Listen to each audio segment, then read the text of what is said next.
guys, today's first topic is brachial plexus. So firstly, let's understand why the word plexus. Plexus simply means network.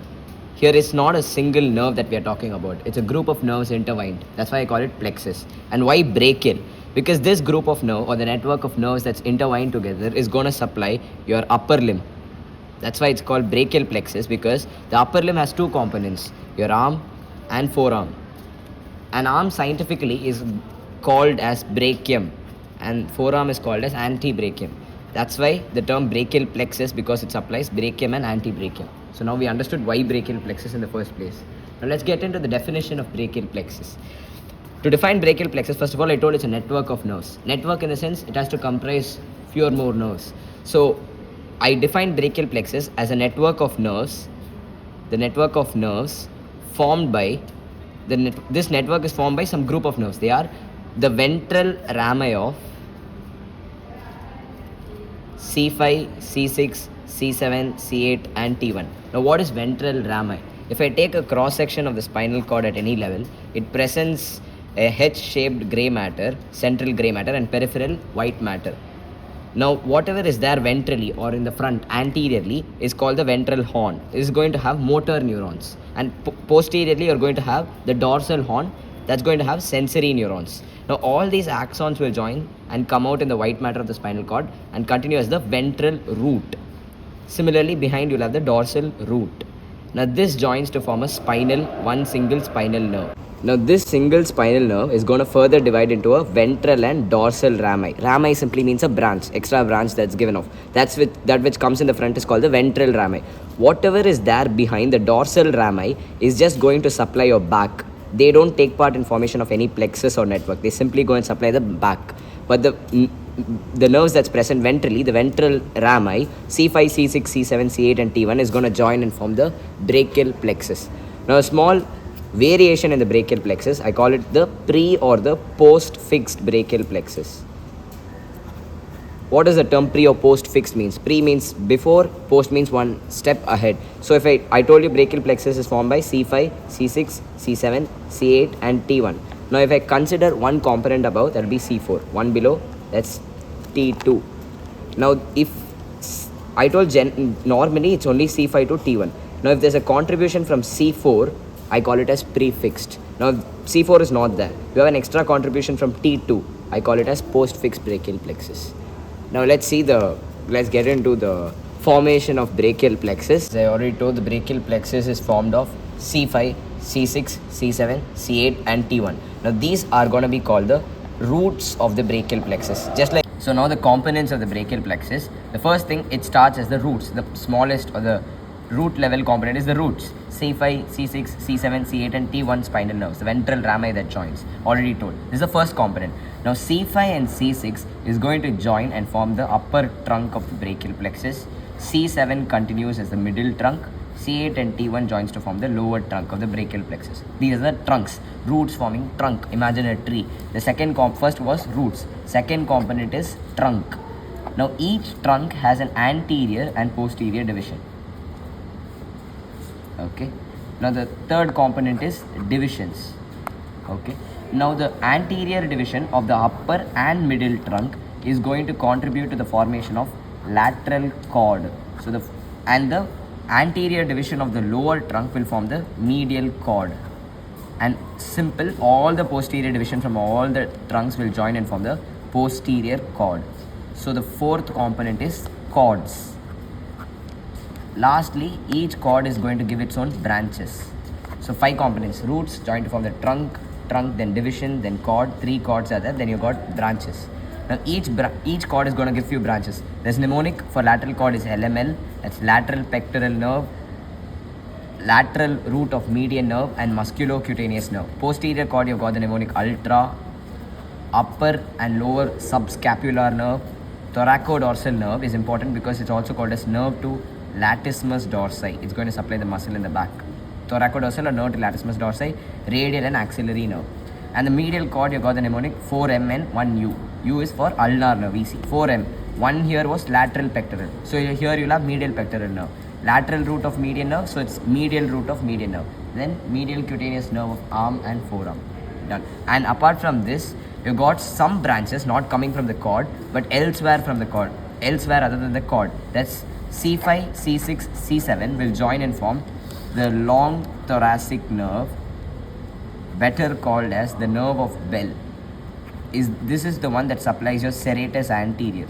We'll study later. And C5 alone is going to form your dorsal scapular nerve. Dorsal scapular means behind the scapula. It supplies a muscle, that is rhomboids. And then there's two more nerves coming from the upper trunk. Both are starting with S. One is nerve to subclavius. Another is suprascapular, because already subscapular came from the cord. So here it's suprascapular nerve. Both start with S. Suprascapular and nerve to subclavius. I already told there are like 5 components. Roots, trunk, then it was division, then it was cord, then it was branches. These are the 5 components forming the brachial plexus. Now you have to know arrangement, where exactly each component is present. Now imagine clavicle. Suppose this is your clavicle. Obviously above the clavicle, if you have brains, you'll understand it's neck. And below the clavicle, if you go down, you're coming into the axillary region. So whatever is these 2 things above, they are going to go to the neck. That is, the roots and trunk is going to be present in your neck. And then the divisions are going to be present in line with clavicle. Just behind the clavicle, they are going to be seen. And cords of the brachial plexus is the content of axilla. So if they ask you contents of axilla, one of the content is cords of brachial plexus. Exactly in the neck, when I tell roots and trunk, it's in the posterior triangle.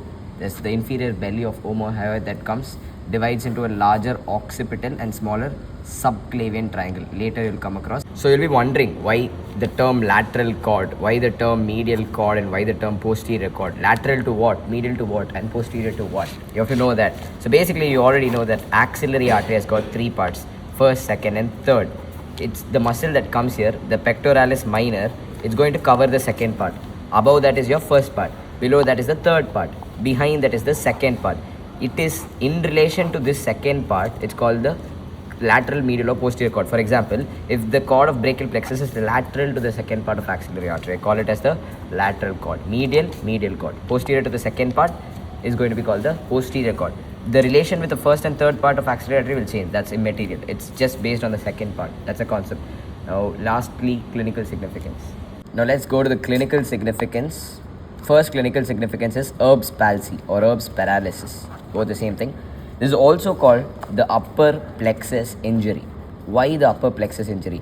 Because what classically is Erb's point? First understand that. I told you C5, C6 joined and formed the upper trunk that gave an anterior and posterior division, 2 nerves from yes, suprascapular and nerve to subclavius. This point where 6 nerves are involved, this is called as Erb's point. Since it's located in the upper part of the plexus and this point is affected in Erb's palsy, I call it as a upper plexus injury. Now, what is the cause for Erb's palsy? So, as you can see here, if there's a child during delivery, if you're doing a forceps delivery because the child is not able to push through, it's not coming out, you do a forceps delivery. When you do such a delivery, the angle between the head and the shoulder increases. So, the cause of Erb's palsy is increased angle between head and shoulder. That's going to result in Erb's palsy. When angle increases, there's an injury to this point and then Erb's palsy. And this palsy presents classically as a policeman or porter's or waiter's tip deformity. You can see in the image the hand, how is it positioned. If you can see, the hand is adducted, as in it's brought to the body. The arm is adducted, it's medially rotated. If you can see, there's extension of the elbow and also pronation of the forearm. This is what is called as policeman's tip deformity. So since I told you it's adduction of arm, medial rotation, I have to know what are the muscles injured. If there is adduction of arm, which means my abductor is affected. The chief abductor is deltoid. So deltoid is paralyzed. Second thing is medial rotation. If it's medially rotated, that means my lateral rotators are affected. So what are the lateral rotators? Mnemonic is SIT, supraspinatus, infraspinatus and teres minor. How will I remember it's a lateral rotator is? All the 3 muscles I told, they start from the scapula and go to the upper greater tubercle of the humerus. So imagine muscle going from the scapula to the greater tubercle, the upper part of the humerus. The head of the humerus will go away from your body. That is what is called as lateral rotation. Away from the body is lateral. So any muscle, to remember the action, it's always a pull at its insertion. That's how I remember the action, pull at its insertion. Now next is extension and pronation of forearm, I told. Extension meaning the flexor is paralyzed. Chief flexor is biceps brachii. So that's affected. And same biceps, it's not just a flexor, it's also a supinator in flex position. So since the supination is affected, you'll have pronation of forearm. This is all about Erb's palsy, and these are all about how the muscle is being affected and motor deformities. Now there's a sensory loss as well. When a nerve is involved, both sensory and motor components are affected. So sensory loss will be over the, because here C6 is involved, there is sensory loss over the outer aspect of the arm.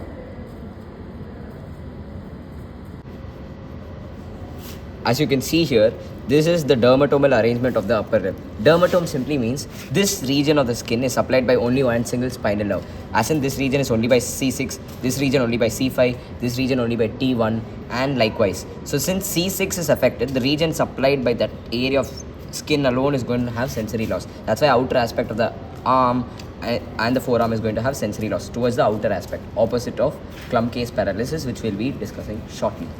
Klumpke's paralysis. This is just almost exactly opposite of your Erb's paralysis. That was upper plexus injury. This is lower plexus injury. Lower plexus injury because here the lower part of the brachial plexus is affected. That is C8 and T1 was affected. There it was C5, C6. Here it's C8 and T1.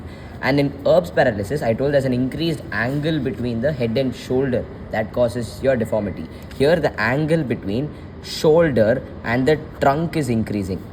For example, if I have to give an example, imagine you're working in some machinery and your arm is pulled inside the machinery. When your arm is pulled, there is a hyperabduction. In that state, the angle between the shoulder and the trunk will increase. Suppose the head, this is the shoulder. This angle, if it increases, it's Erb's. Between the shoulder and the trunk, if it increases, it's Klumpke's paralysis. Okay. Now, cause done, and the features. Now we come to the features of Klumpke's paralysis. Klumpke's paralysis presents as claw hand deformity. Claw hand deformity.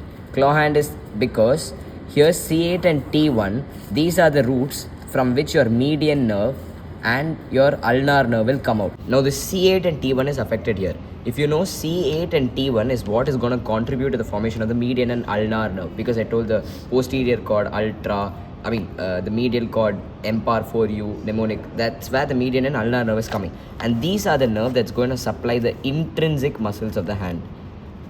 Why is it called intrinsic? We'll study later. Because these muscles are supplied by this nerve. When this is affected, nerve is affected, the muscles are affected. And normally, this muscle, the importance of intrinsic muscle is that it's going to flex at the metacarpophalangeal joint. These are the metacarpal, this is the phalanx. This joint, there will be flexion normally. In this condition, this joint, there's no flexion. This will be extended state. Because of gravity and weak flexor activity, the interphalangeal joint, these ends are going to flex like this. This is what is presenting as claw hand. And there was sensory loss in the outer aspect of the arm because C6 supplied the outer part. I told the dermatome. Here T1 is affected, and T1 dermatome is seen towards the medial side of forearm and hand. So there is sensory loss in the medial side of forearm and hand. Last but not the least, the most important classical brainstorming feature of Klumpke's paralysis is an autonomic sign presenting as Horner's syndrome. This is characterized by 4 components. First is partial ptosis, meiosis, anhidrosis, and enophthalmos. Let me explain why each one is affected. So it all starts from the brain. So the brain is the one that sends your signals. Finally, it goes to the T1. T1 is where the sympathetic center is there. Sympathetic center. Any spinal nerve, imagine 2 vertebrae located like this. There's a small gap between that. Intervertebral foramen. And the nerve comes out through this. Imagine the T1 nerve exiting from the intervertebral foramina. And this is not going to go down. It instead goes up to the head and neck. And this is going to supply the eye and some sweat glands around the head and neck region. So let's see why each feature. So this is in Klumpke's T1 was affected in Klumpke's paralysis. Now this nerve is affected. This nerve, for example, one of the place where it supplies is sweat gland. Imagine supply to sweat gland is cut. That means what is going to be there? Anhidrosis. That is, there's no sweating in the face. Anhidrosis, no water. Okay, simply. And then it supplies the eye, I told. Eye, for example, there is a muscle in the pupil called dilator pupillae that is going to dilate your pupil. Now imagine this T1 is affected, so the supply to dilator pupillae is gone. So pupil will be constricted, small pupil you'll be having. That is what is called as miosis. That's why the next feature. Next, there's another muscle in a muscle called Muller's or superior tarsal muscle in the eye. It's basically, just forget the name, it's just a involuntary muscle that's present in your eye that's going to lift the eyelids up. So when this muscle is going to be affected, eyelids are not lifted up. Instead, they'll sink down. That is what is drooping of eyelids. That is what is ptosis. Now, because you have ptosis, it feels as if your eye is gone inside the socket. Sunken eyes, that is what is called as ophthalmos. N means inside, ophthalmo referring to the eye. Sunken eyes because of the ptosis. Drooping of eyelid presents like your eyes has gone inside. Done. Thank you for watching the video and comment down if you're interested in any other topic.